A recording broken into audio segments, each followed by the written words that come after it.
melihat anak domba itu membuka yang pertama dari ketujuh meterai itu. Dan aku mendengar yang pertama dari keempat makhluk itu berkata dengan suara bagaikan bunyi guru, "Mari." Dan aku melihat, sesungguhnya ada seekor kuda putih dan orang yang menungganginya memegang sebuah panah, dan kepadanya dikaruniakan sebuah mahkota. Lalu ia maju sebagai pemenang untuk merebut kemenangan. Dan ketika anak domba itu membuka meterai yang kedua, aku mendengar makhluk yang kedua berkata, "Mari." Dan majulah seekor kuda lain, seekor kuda merah padam, dan orang yang menungganginya dikaruniakan kuasa untuk mengambil damai sejahtera dari atas bumi, sehingga mereka saling membunuh, dan kepadanya dikaruniakan sebilah pedang yang besar.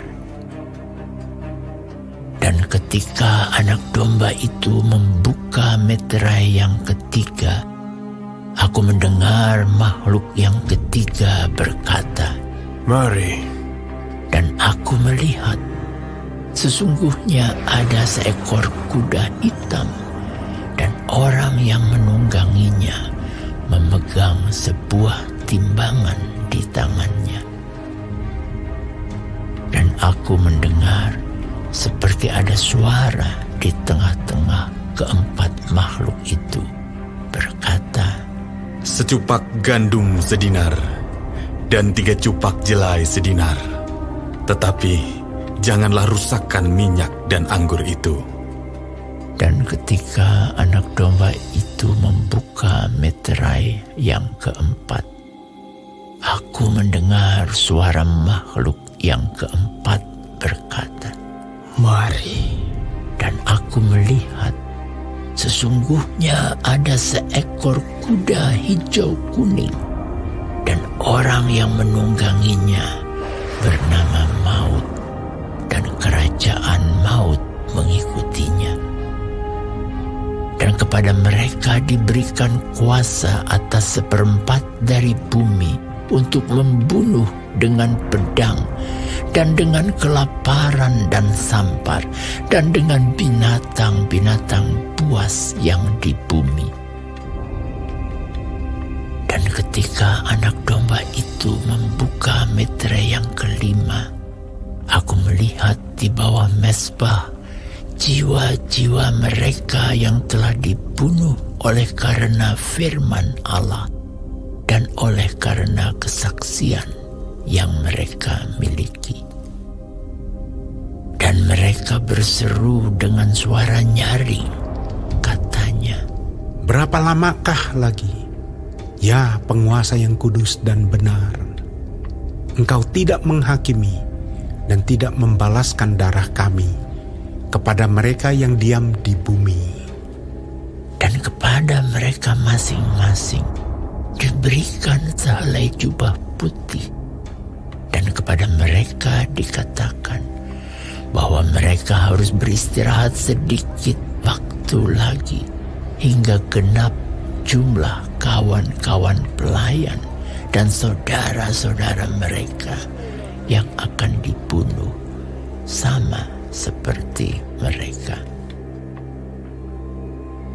Maka aku melihat ketika anak domba itu membuka meterai yang keenam, sesungguhnya terjadilah gempa bumi yang dahsyat, dan matahari menjadi hitam bagaikan karung rambut, dan bulan menjadi merah seluruhnya bagaikan darah.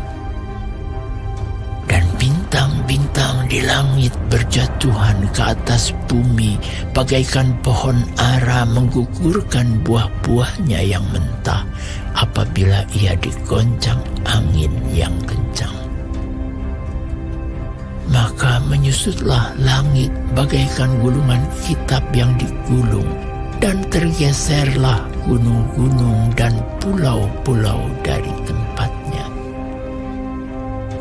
Dan raja-raja di bumi dan pembesar-pembesar serta perwira-perwira dan orang-orang kaya serta orang-orang berkuasa dan semua budak serta orang merdeka bersembunyi ke dalam gua-gua dan celah-celah batu karang di gunung.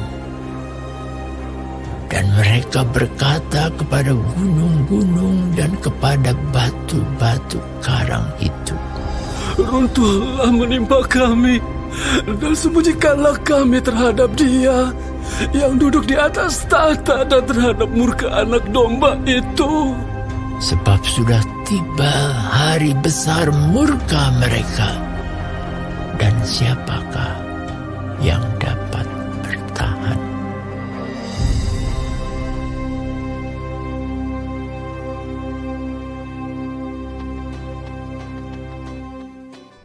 Shalom, selamat malam pemirsa GMTV dimanapun Anda berada. Kembali berjumpa dengan kami dalam program Ngopi Ngobrolin Perintah Ilahi. ya, bersama saya Hendra Kosim dan rekan saya Lauren dan juga narasumber kita Niko ya, yang luar cantik biasa ini. cantik ya.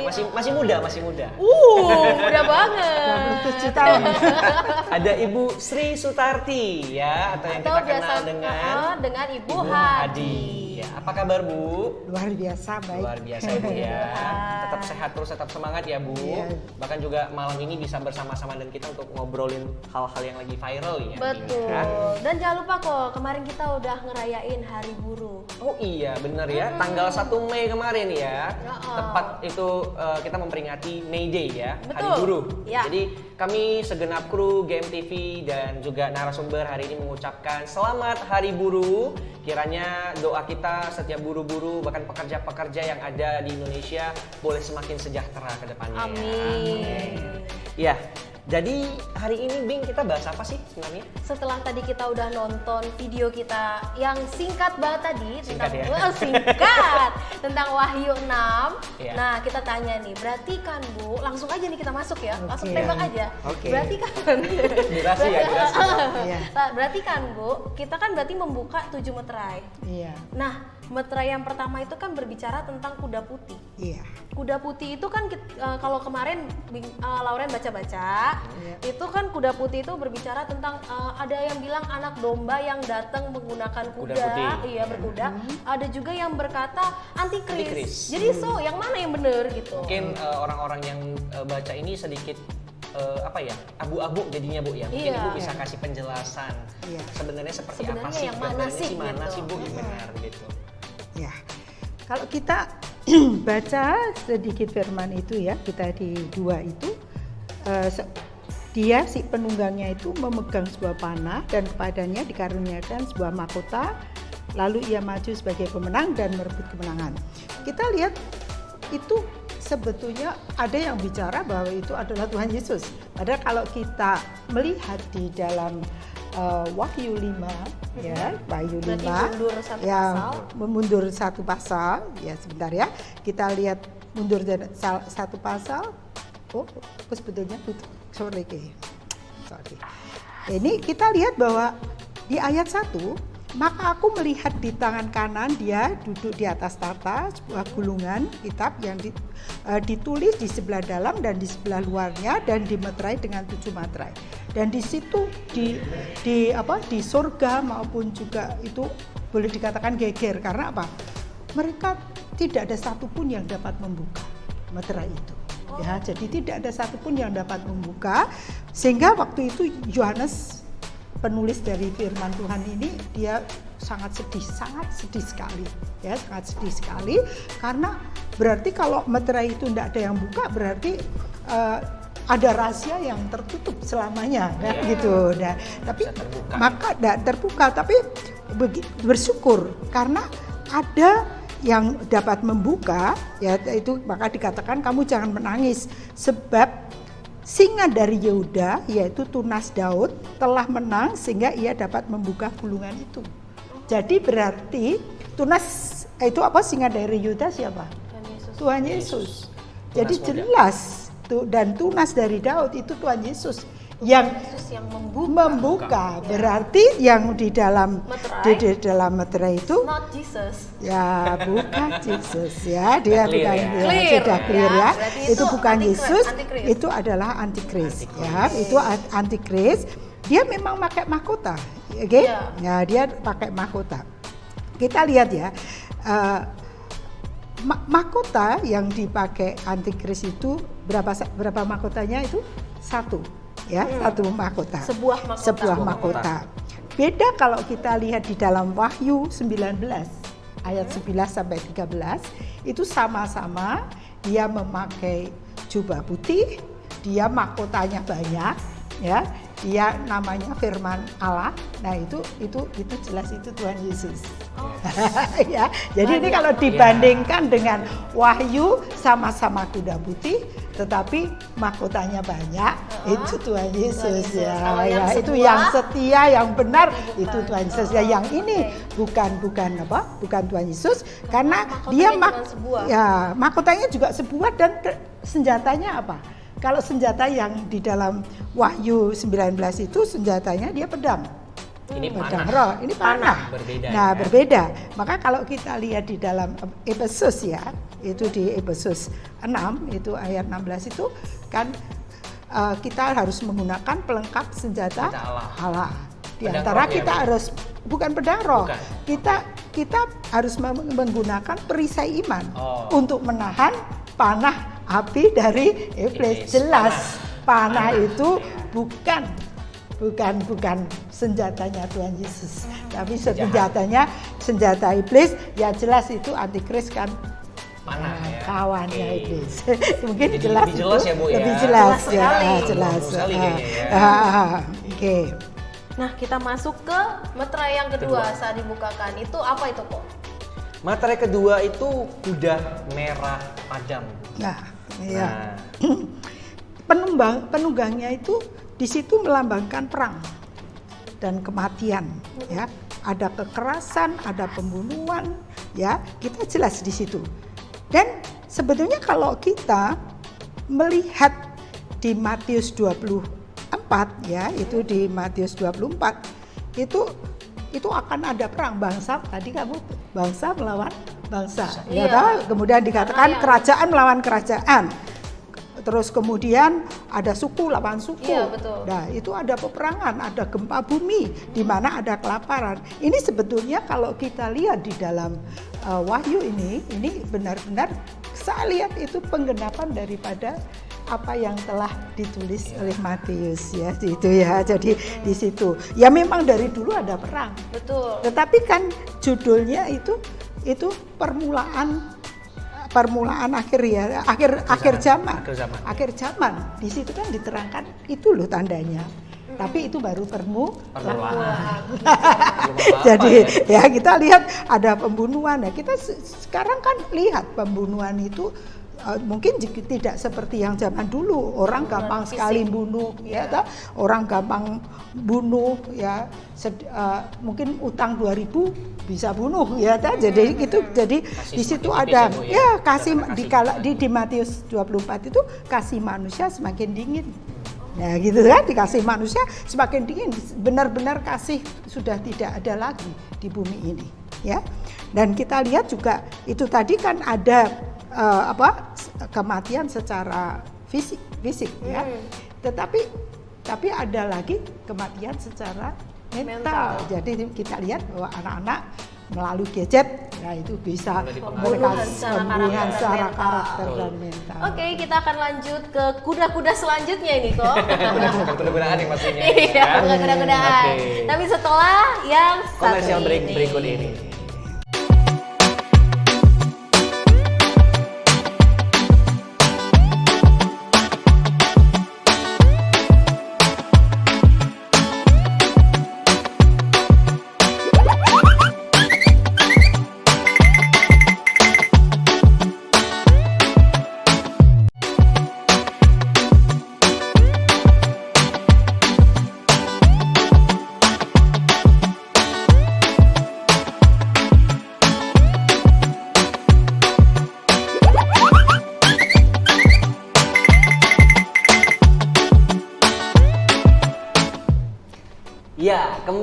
di Ngopi. Ngobrolin perintah ilahi. Ya, kita akan kembali melanjutkan obrolan kita tadi ya, Bing ya. Betul. Tadi sampai ada berbagai macam kuda ya, 4 Iya, kuda yang kita kita- bahas. iya. Tadi baru 2, ada kuda putih dan kuda Merah padam. padam. Sekarang kita masuk membahas kuda hitam. hitam ya, kayak kita pakai baju Hitam. ya, hitam.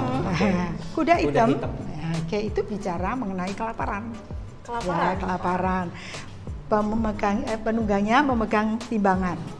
Dan di situ ada suara yang mengatakan Secupak gandum sedinar dan 3 cupak jelai sedinar. Nah, secupak itu sama kira-kira 1 liter ya, 1 liter. Saya kira secupak itu 1 liter.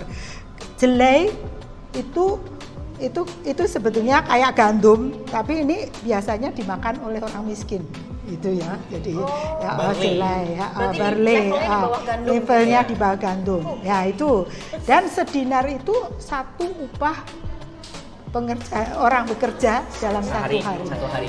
Itu cuma dapat 1 liter gandum, ya 1 liter beras lah kira-kira gitu. Segitu Sehari sulitnya ya berarti begitu ya? sulitnya, begitu Kerja ya. segitu lama Bu, terus Begitu.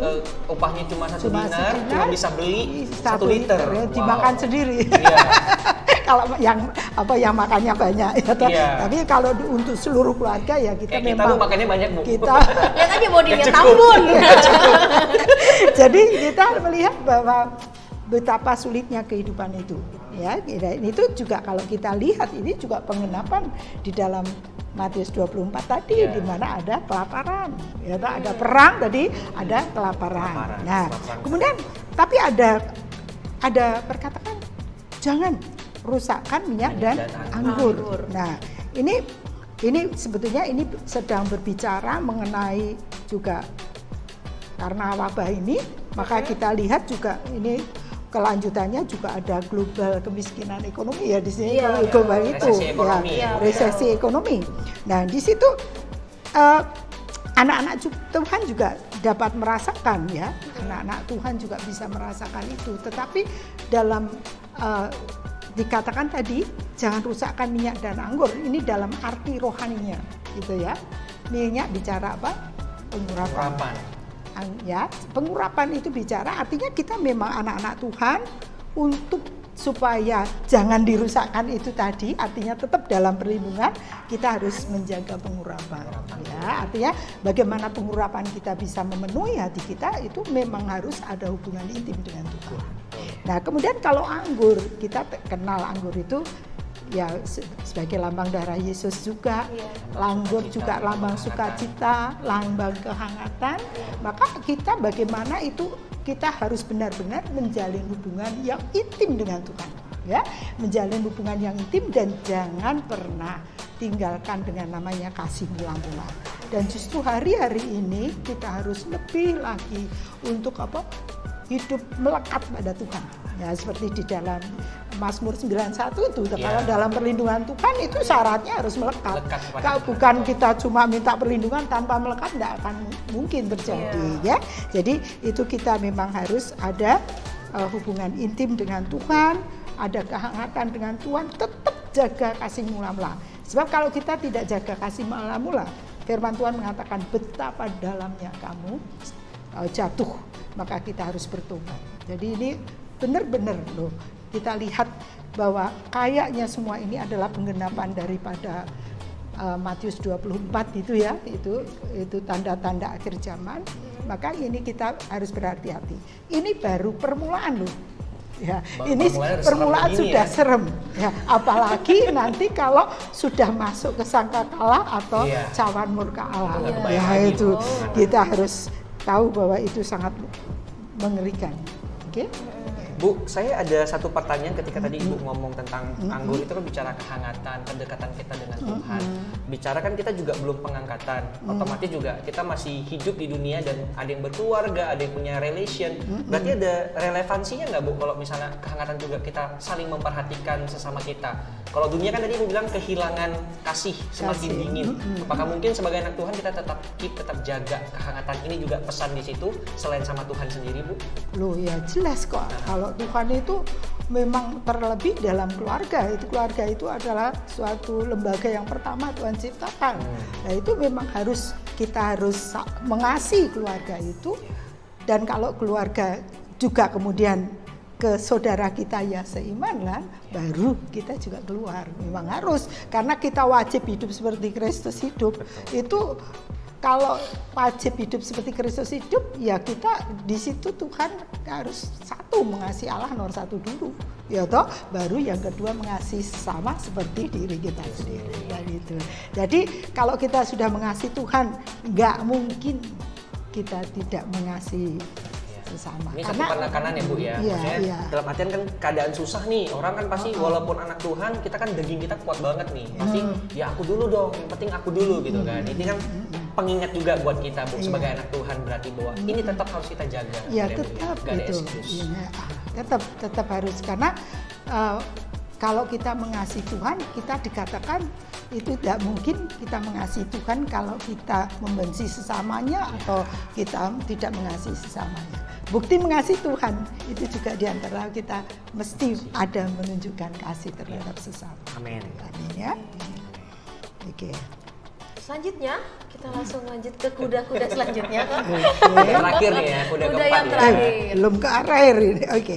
Kuda keempat. Kuda yang keempat, kuda hijau kuning kalau bahasa Hijau Indonesianya, kuning. atau dalam bahasa Inggrisnya pale horse. Pale horse. Ya, pale Kuda horse itu pucet kuda ya. pucet. Pucet. Kuda Karena pucat. memang kalau hijau dan kuning dikombinasikan akan jadi warna pucat, mungkin kayak warna muntah atau warna kolorasi juga kali. Kayak gitu ya. Nah, Ketiga, sekarang keempat ya. keempat. Iya, kuda hijau kuning Hijau atau kuning. pale horse. Oke. Nah, ini merupakan salah satu kuda yang memiliki nama kok dibanding kuda-kuda lainnya.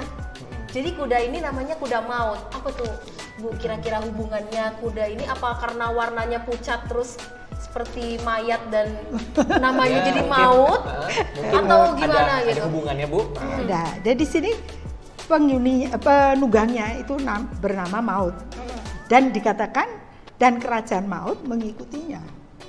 Ya toh, kerajaan Maut jelas namanya Maut itu mesti ada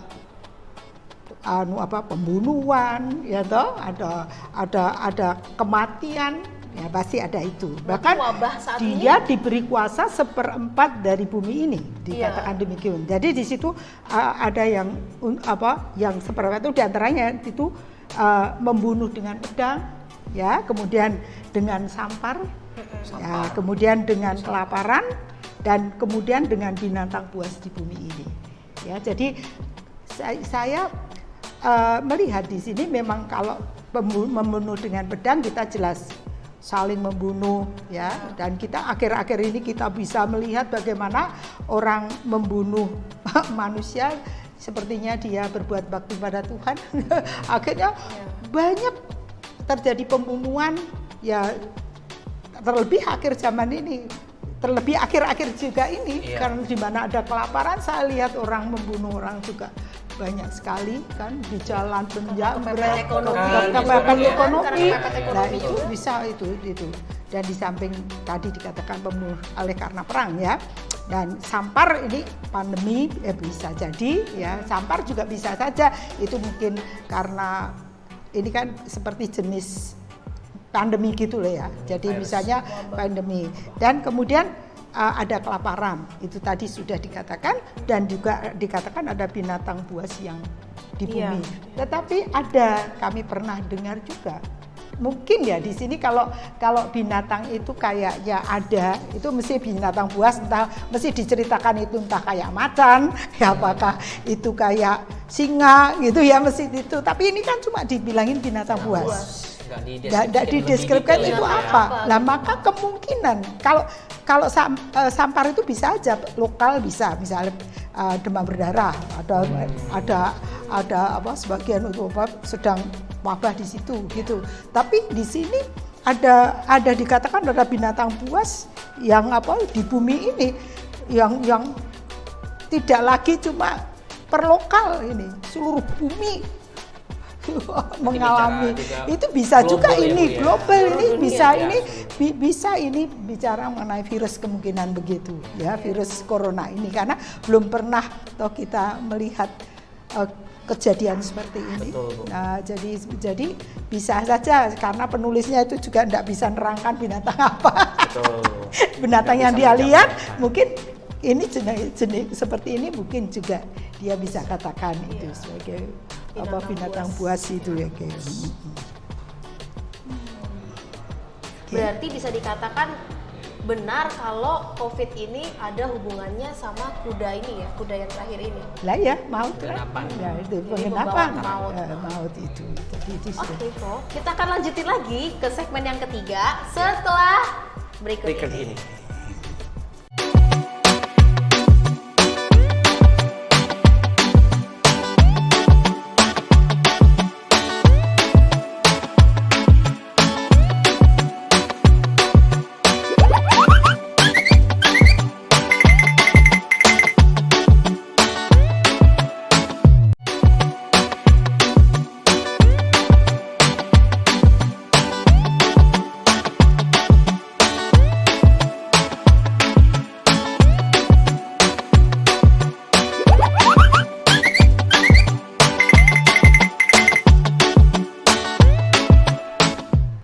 Ya, kembali di program Ngopi, ngobrolin berita ilahi. Nah, Ya. teman-teman jangan lupa saat nonton ini di segmen kita yang terakhir, kita mau ngingetin jangan lupa subscribe, share, and comment. Like ya. juga, jangan lupa nyalain loncengnya. Loncengnya bisa di mana sih, di bawah sini ya? Di Loncengnya. subscribe-nya biasanya sih ya.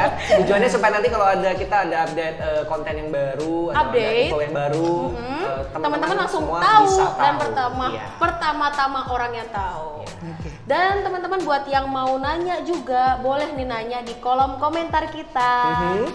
Di Tanya. video di bawah ini ya. Kalau ada betul. pertanyaan mungkin seputar waktu obrolan-obrolan kita, ada yang mungkin menjadi pertanyaan buat teman-teman ya, atau saudara bapak ibu saudara yang ada di rumah, boleh mengajukan pertanyaan di komen di bawah ini. Iya, nanti tim kita bakal berusaha menjawab setiap pertanyaan teman-teman semua.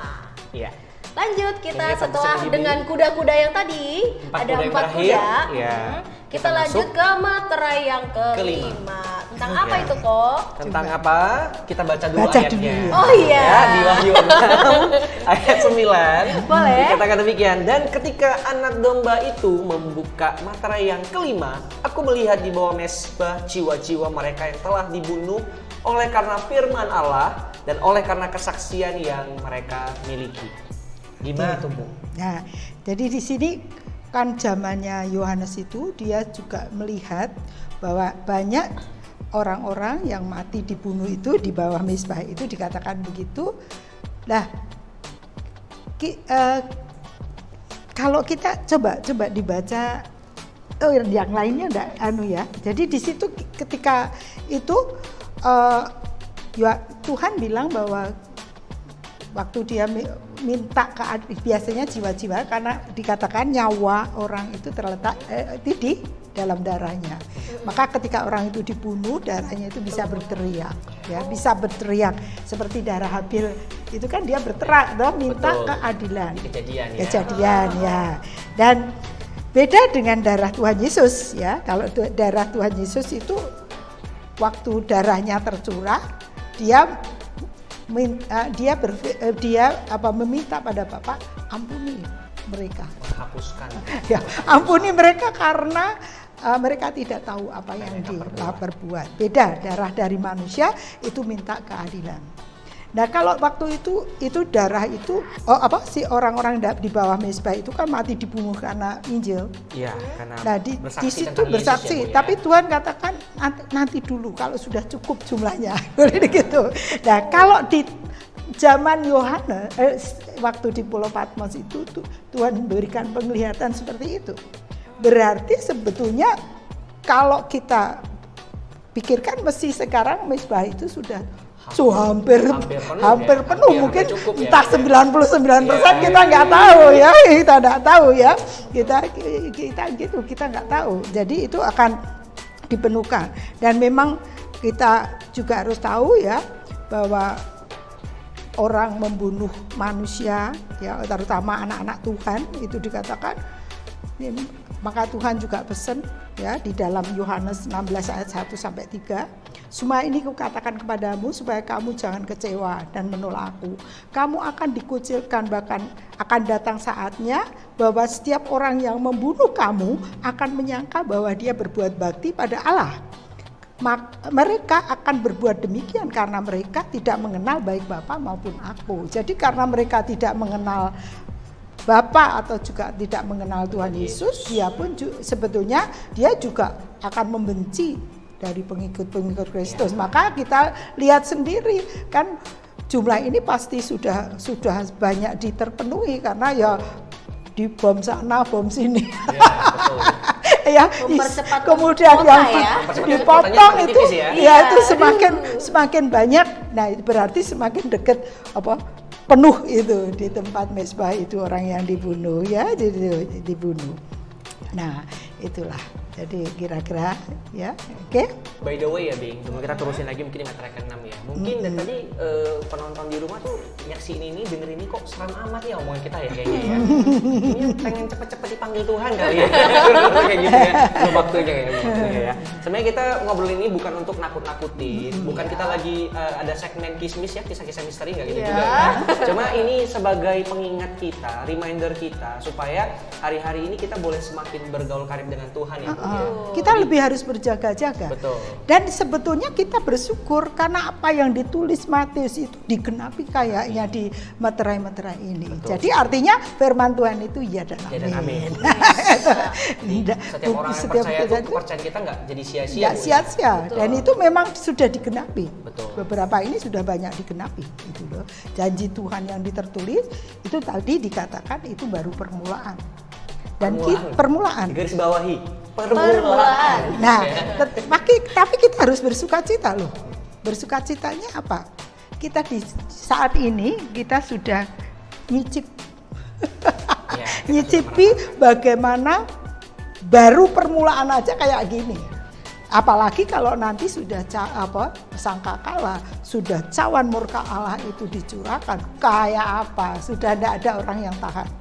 Saya percaya itu. Begini udah kelompok kita ya. Iya. Bahkan kalau sangkakala kelima nanti itu di situ ada siksa, tapi maut meninggalkan manusia. Coba bayangkan. Nggak mati-mati. Meskipun nggak mati-mati. Ya toh sakit apa? Nggak mati. Tambah tersiksa sekali, lebih mengerikan lagi. Gitu kan, tapi nggak mati-mati. Gitu kan? Bayangin loh coba. Seru gitu Bu. Itu memang seru banget.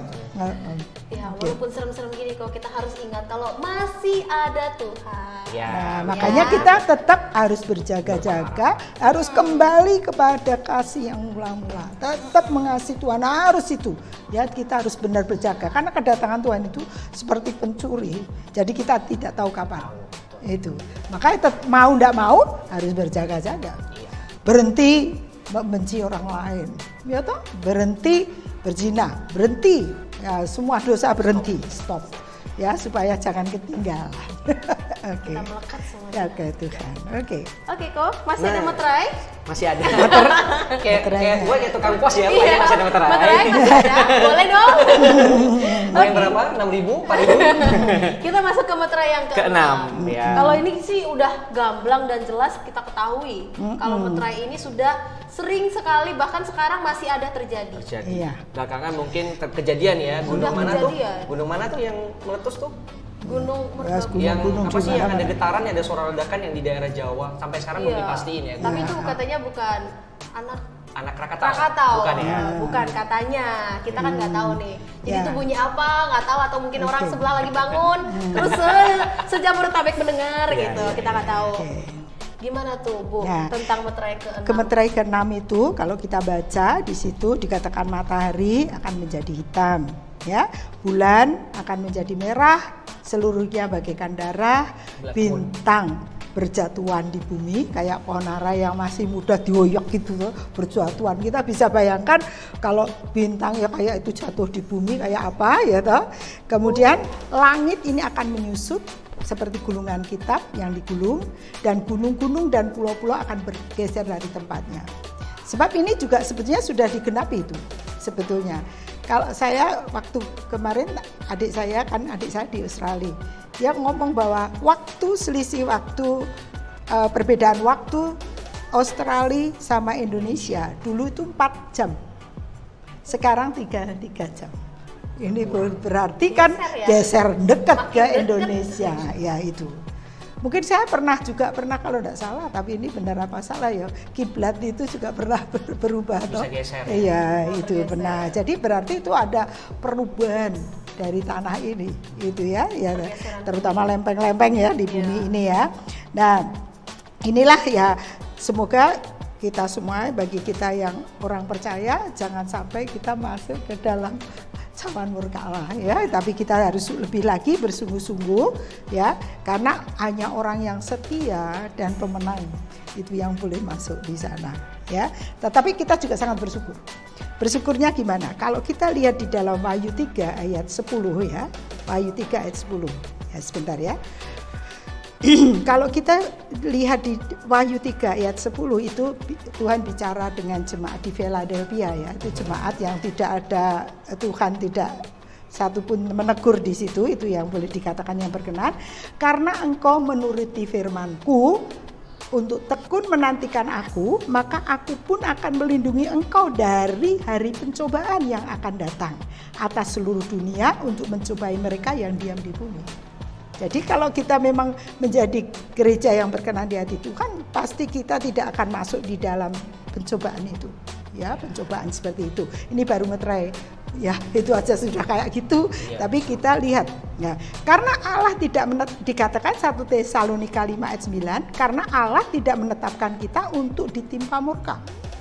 Nah ya, tetapi untuk beroleh keselamatan oleh Yesus Kristus Tuhan kita. Jadi kita memang kalau kita sungguh-sungguh dalam Tuhan, kita tidak akan ditimpa murka itu. Ya, nah, dan 1 Tesalonika 1 ayat 10, dan untuk menantikan kedatangan anaknya dari surga yang telah dibangkitkannya dari antara orang mati, yaitu Yesus yang menyelamatkan kita dari murka yang akan datang. Nah, jadi itu di mana kita tahu bahwa kita anak-anak Allah ya, semua ya, kita semua yang dikasih Tuhan.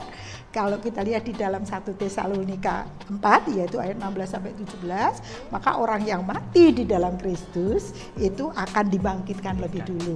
Baru kita akan terangkat, hidup, terangkat dan dengan tubuh kemuliaan. Tidak tubuh ini lagi, tapi dirubah dengan tubuh kemuliaan. Dan yang lain yang tidak terangkat itu nanti, itu akan di dalam penghakiman tata putih nanti, akan dibangkitkan nanti. Ya. Yang mati enggak, yang tertinggal aja. Tapi yang mati nanti mengalami penghakiman di tata putih. Berarti yang mati saat ini langsung pengadilan, habis itu kalau yang tidak di dalam Tuhan. Nah, tapi kalau di dalam Tuhan dibangkitkan, diangkat. Ya begitu ya. Maka kita lihat di dalam 2 Petrus 3 ayat 10 sampai 14, kalau kita lihat masalah dunia ini akan kejadiannya seperti itu. Maka dikatakan kita ini harus benar-benar ya, artinya betapa salehnya dan sucinya kita harus hidup. Itu dikatakan begitu. Betapa suci dan salehnya kita harus hidup. Ya.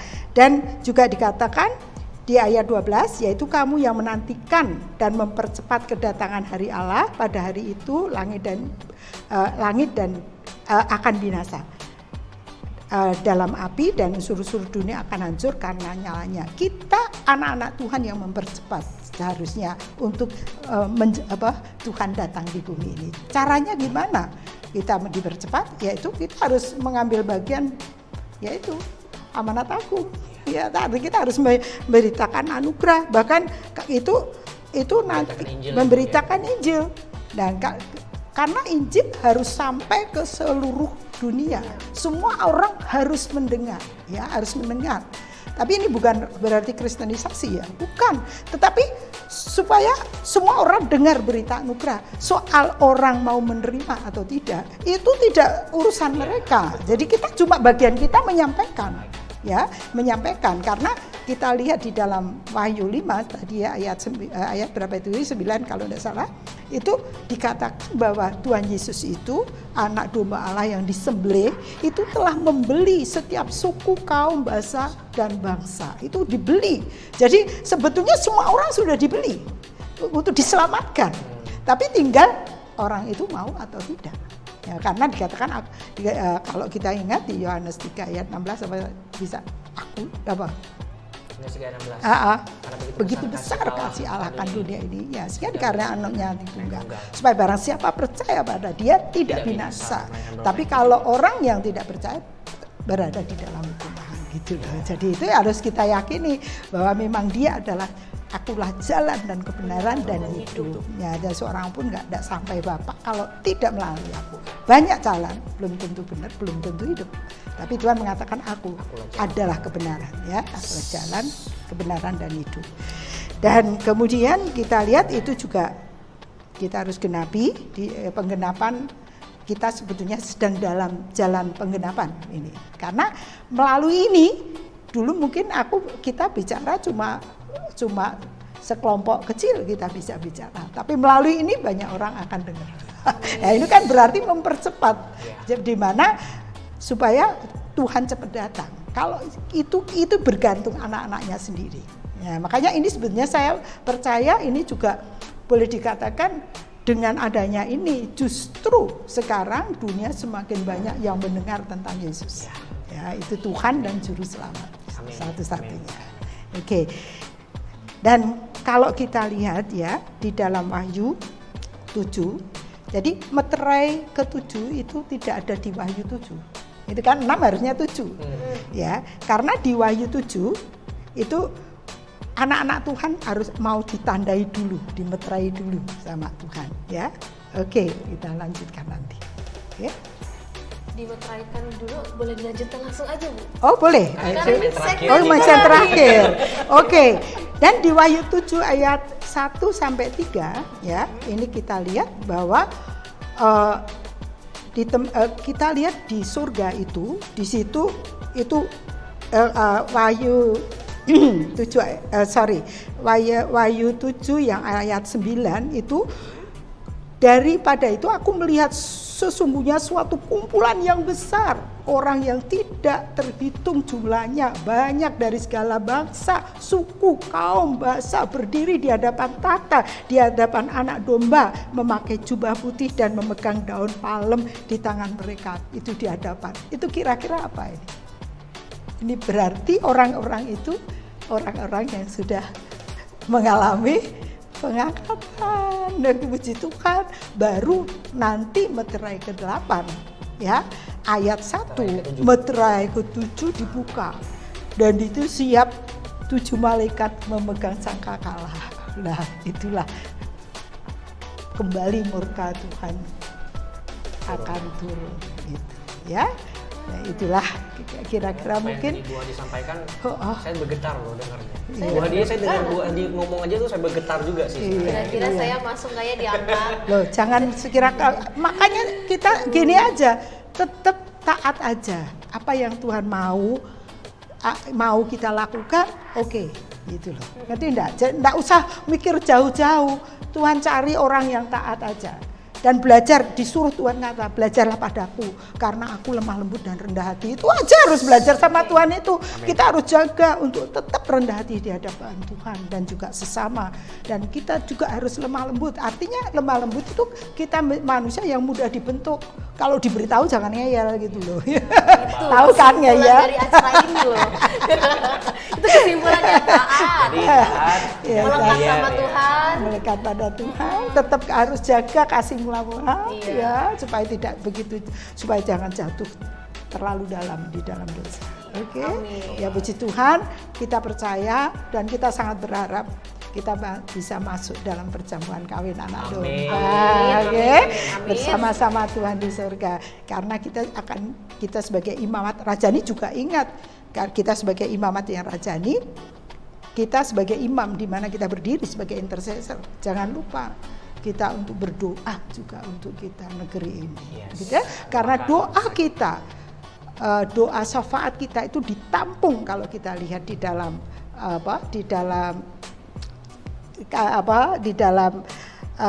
pasal 5 itu ditampung di dalam di dalam mangkok emas, dan itu diberikan kemenyan, dan itu menjadi ukupan yang berbau harum di hadapan Allah. Jadi kita tidak pernah sia-sia. Datanglah kerajaanmu, jadilah kehendakmu, itu nggak main-main. Karena kerajaan Allah bukan soal makanan, minuman, tapi kerajaan Allah soal kebenaran, damai sejahtera, dan sukacita di dalam Roh. Oke, Baiklah. Berakhirlah sudah Tidak acara terasa, ini. kita sudah sampai di penghujung program ngopi hari ini ya, Bing ya.